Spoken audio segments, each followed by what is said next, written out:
Hey folks, this is David Smith at Correctional Officer Lifestyle. I'm coming to you today with a video that was requested from one of the subscribers on my channel about the duty belt. I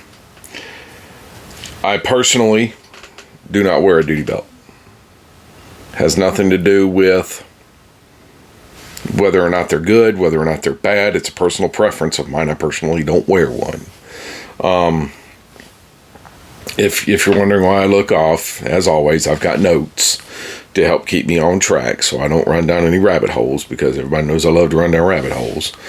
The duty belt is often worn by law enforcement, the military, specifically as part of the Alice gear setup, and EMS, emergency services professionals.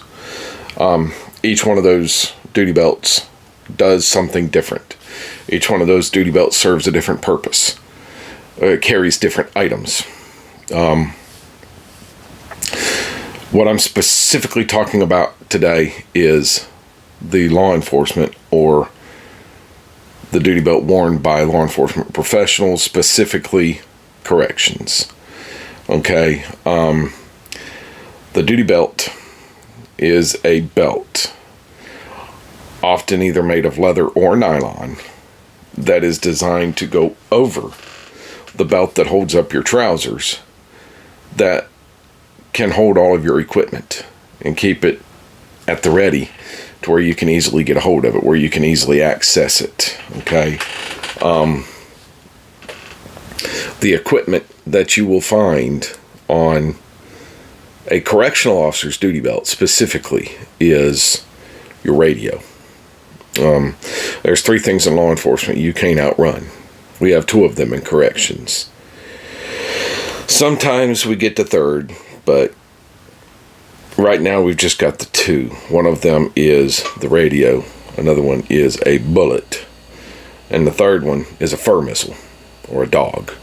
Okay, we don't often have dogs, but we do have guns that shoot bullets, and we do have a radio.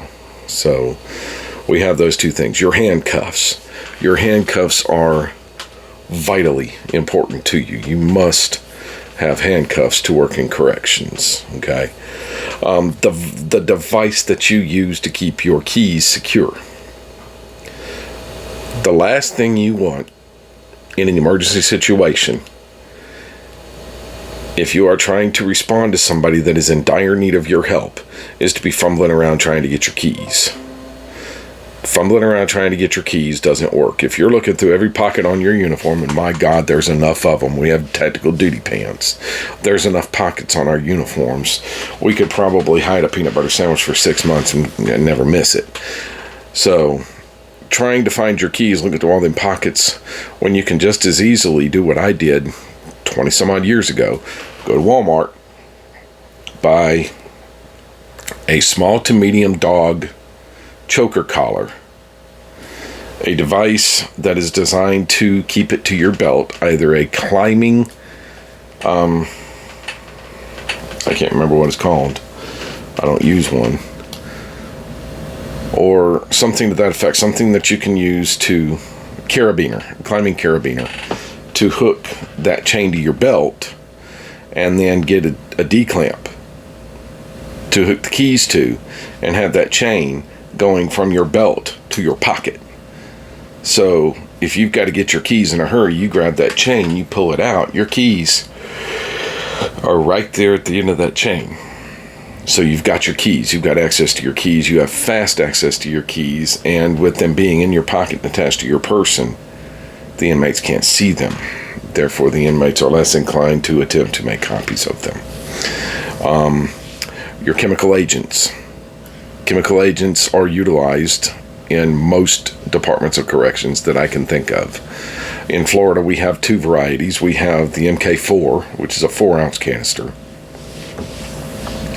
and the MK9, which is a 9-ounce canister. For those of you that are unfamiliar with what an MK9 is, watch one episode of Dog the Bounty Hunter. You'll see one. He keeps one attached to his leg all the time. It's got a pistol grip trigger on it. And yeah, we have those. Those are specifically for large groups of inmates, preferably used outside. So,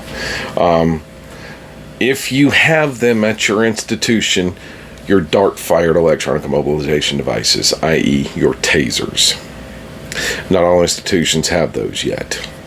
We're working on it, though. Anything else? Sorry, I've had a long day of training, folks. You have to excuse me on the...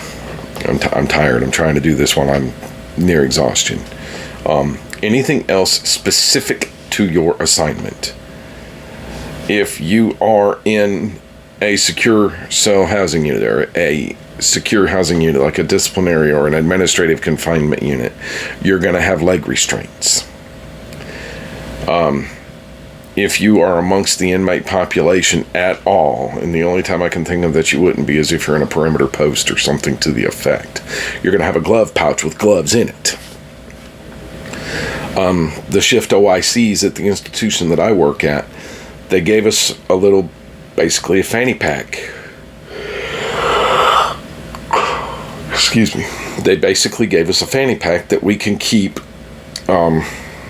important things such as gloves, masks, use of force scripts, perimeter procedures, guidelines, whatever we need. We have one. And it's kind of a catch-all for the most of us, but we have one, and we can put that on the duty belt. Now, you've got all this stuff on your duty belt, okay? If worn correctly, the duty belt is one of the greatest assets to a correctional officer. If worn correctly, okay? In order to wear it correctly, it has to go directly over the belt that holds up your trousers. And it has to have belt keepers. Because with the belt keepers attached to it, it is secure to your body. It's not going anywhere. Okay? Now, what it allows you to do is remove your equipment quickly. Remove your equipment rapidly. Anybody that has ever worked in law enforcement, military, or EMS services where you've got a belt full of equipment knows that if you got to go to the bathroom, the last thing in the world that you want to do is sit there and take all that mess off your belt while Mother Nature is kicking your door in. That's you don't want that, okay? The duty belt gives you the option to pop them 4 belt keepers off, snatch that belt off, set it on the counter, handle your business, okay? That's wearing it correctly. If you wear it incorrectly, and I've seen this. I wouldn't mention this if I hadn't seen it, okay? You're wearing the belt incorrectly. You're going to respond to an emergency. Something hits the buckle of that duty belt, and that duty belt hits the ground. You have to stop, turn around, pick up your duty belt, because your duty belt has everything you need to respond to that incident on it. So you have to get that belt. Or, and I've seen this one really bothers me, okay? You walk into a dormitory and the supervisor is watching the officer on the floor. The officer might be on the floor counting, might be on the floor searching, doing whatever. The supervisor is standing next to the window, doing what they're supposed to do, watching the officer on the floor. Their duty belt is all the way across the officer station with every bit of their equipment on it. Every bit of their equipment on it. Now, let's, worst case scenario. Inmate attacks that officer. Inmate attacks that officer. You have to take your eyes off of that officer. Go get your duty belt. Or at least get your radio off of that duty belt. Come back over to that window to call that officer assistance. Okay? The time it takes to do that could mean that officer's life. The time it takes to do that action could mean that officer's life. Now, Let's say you have to respond to an emergency somewhere else. Somebody else is called for help because their officer's in trouble. You have to put your duty belt on before you can respond to that incident. So, taking the duty belt off because it's uncomfortable is not cool. Taking your equipment off while you're at work because it's uncomfortable is not cool. Don't do it. Don't do it. Keep your equipment on your person at all times. I mentioned the equipment that you have on there. I left one piece of equipment off of there, and it's very prevalent in Florida. I don't know about other institutions or other agencies, but in Florida we have a personal body alarm. We referred to them when they first came in as a man down alarm. Okay, somebody pushes that button, they need help. That's on your belt. So let's say, for instance, here again, worst case scenario, you've got your duty belt on. You're fighting an inmate. The inmate has a weapon. He has proved he is trying to kill the other inmate that is in the room with him. Okay, he is doing everything he can to harm that inmate. Let's say you used chemical agents. He doesn't care. He's whacked out on something. He doesn't care. He is keeping on that fight. Okay, you have to physically restrain this inmate, and if he's on some kind of drug, he's probably got the strength of a damn monster at this point. Okay, you don't have your duty belt tethered to your trouser belt with belt keepers, and something hits your button, your buckle, and pops that belt off in the middle of that altercation. Now every other inmate that is around you has access to that belt. Every other inmate that is around you has access to that belt and everything on it. That chemical agent canister might not have worked on that one inmate, but it'll probably work on you. It'll probably take you right out of the fight. You want to risk it? I don't. I do not. Do not want to risk it. I don't want you to risk it. I want you to stay safe. I want you to keep your equipment on. I want you to keep it tethered to your trouser belt. I want you to wear it according to your agency's policies and procedures. And damn it, I want you to have the time to save an officer's life. Wear the duty belt correctly. I'll get off my soapbox now. I'm done. Okay. I just want to throw one more thing out there. Okay, one more thing out there. And I wrote this down, specifically for this. Okay, I'm going to move it down so I can read every bit of it without having to adjust anything. All right. Okay. Remember the amount of time that it takes for you to receive your duty belt, put the belt on, and respond to an emergency versus just responding to the emergency without having to go through the previous steps can mean the difference in an officer being saved or an officer being lost. It takes way less than 15 seconds for an inmate to give an officer enough life-threatening injuries that officer won't survive. That 15 seconds. Let's say that officer was holding his own, and in the last 15 seconds of that fight, that inmate messed him up so bad he is not going to make it. If you'd have got there 15 seconds earlier, you could have helped him. You could have saved him.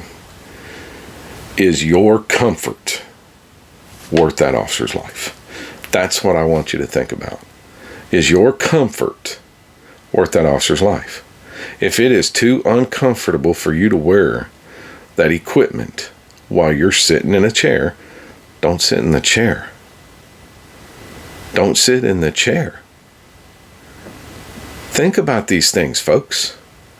Think about these things. If you are wearing your equipment and you are ready to respond, your response time may be only 20 to 30 seconds faster. 15 seconds. That's all it takes for an inmate to kill somebody. Less than 15 seconds, they can do it. It's not worth it. Your comfort is not worth that officer's life. Keep your duty belt on. Wear it correctly. Keep your equipment on. Keep it all handy. All right?